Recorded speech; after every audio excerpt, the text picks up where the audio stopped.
Hello everyone, I hope you guys are having a wonderful day and making some really good trades, and let's get right into it. And as you guys can probably tell, the Bitcoin price had a beautiful pop towards the upside, and we went to grab that liquidity right around 27,500 to 27,000 as I expected yesterday. And again, I'm not always right, but when I am, I will let you guys know. And when I'm wrong, I'm also going to let you guys know, right? And no, we have not. My short theory is still in play. It has not been invalidated, right? We can still go to lower lows, and I still expect that that is going to play out in the coming weeks, right? I still expect in the later half of September that we are going to see more downside in the traditional markets like the S&P 500, the triple Qs, the Russell 2000. And again, these are like warning signs to people who are, getting long BTC. This is the lows, right? I expect lows, lower lows, and I'm not saying significantly lower lows. I'm not saying that we're going to 15, 12,000, anything like that. All right, we're going to take it level by level. And right now, the level to break is 25,000, and I think that once we break the $25,000 level, we're going to be headed towards 21 to 23,000. Although I think the more likely scenario is that we are going to go to 21, the high 21,000s, and that's just my primary count, right?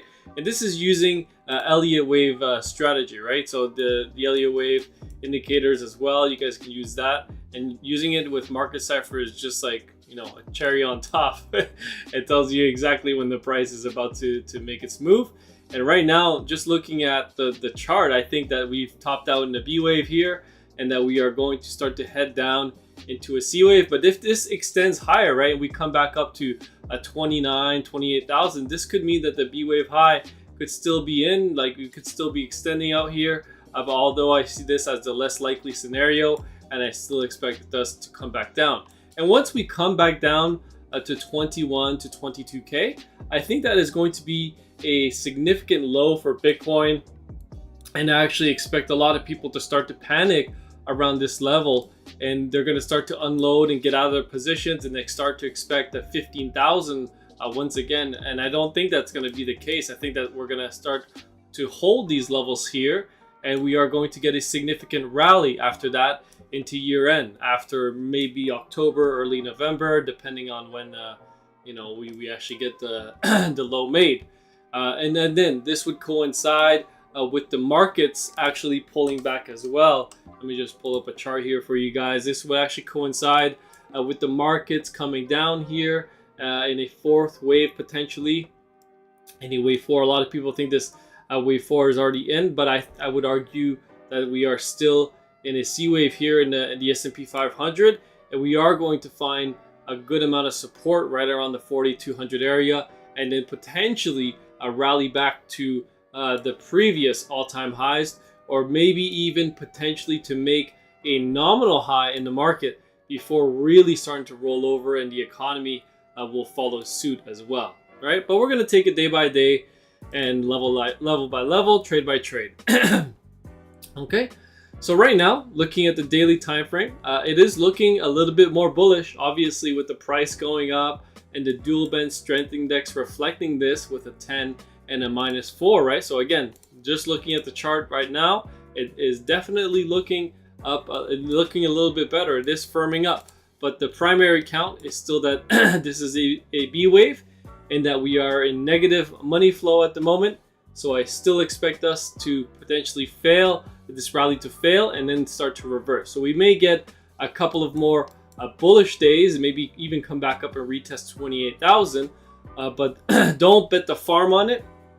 I would definitely be hedging, my longs if I was long here with some potential short positions, right? Or at least setting my stop losses in profit, or at the very least break even if you're longing right now.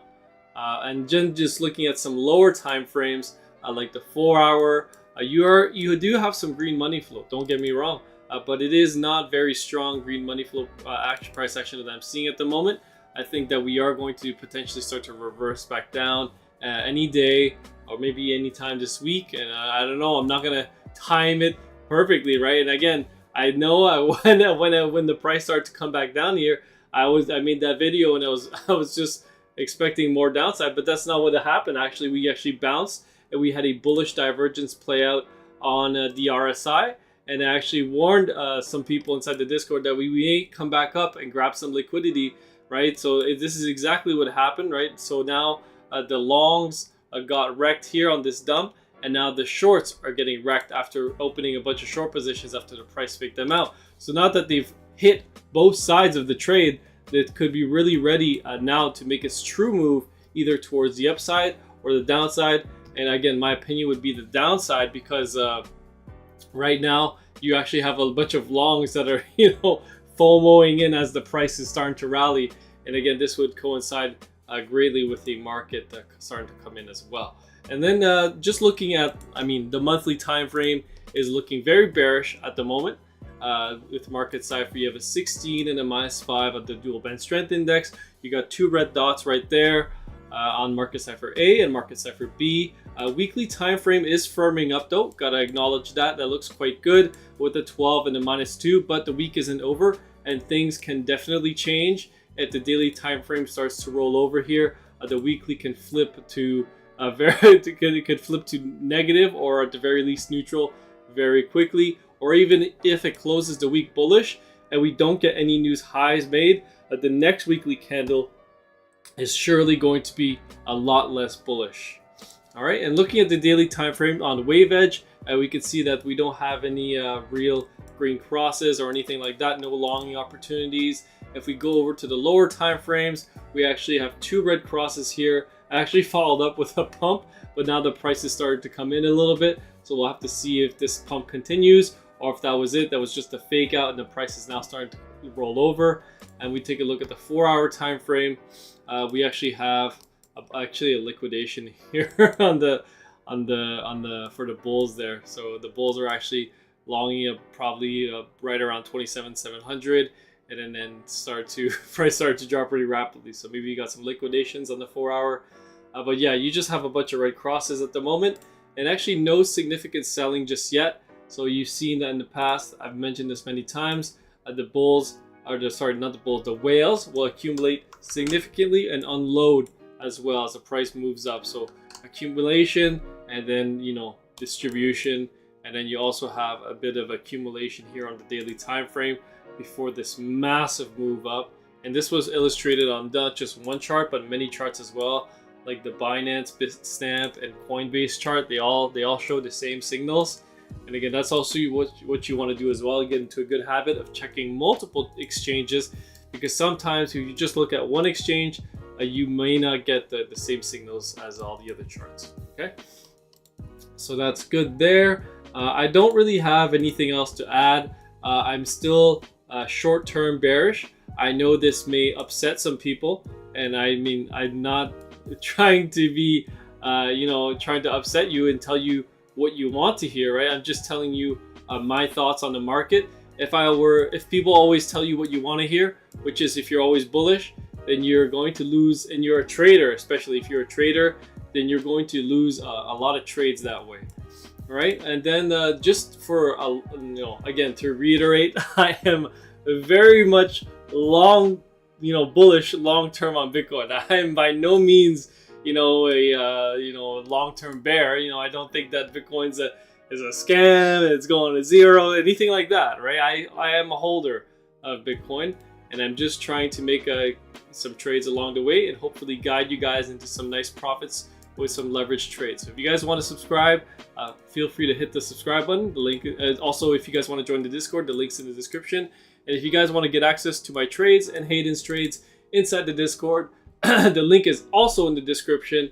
And by the way, commercial money is still very much short, but we're going to get that report on Friday this week to see what they're going to do with their positions, if they're going to add, or how the market's going to do, how the market's going to play out. We do have a big FOMC day coming up on Friday, so that's going to be a telltale sign of what the market's going to do, if the rates are actually going to go up, if they're going to pause. Right now there's like a 99% chance that they're just going to pause. We did see the 2-year yield spike up on the open last night on Sunday, so that was pretty interesting. But overall, you know, the yields could potentially go higher in the coming months, and probably not at the next meeting because the probabilities are so low. But we'll see. We'll see. The Fed does not like to surprise, but maybe they're going to pull a rabbit out of their hat this time. Anyways, thanks for listening, guys. Hopefully you guys enjoyed the video. I love you all.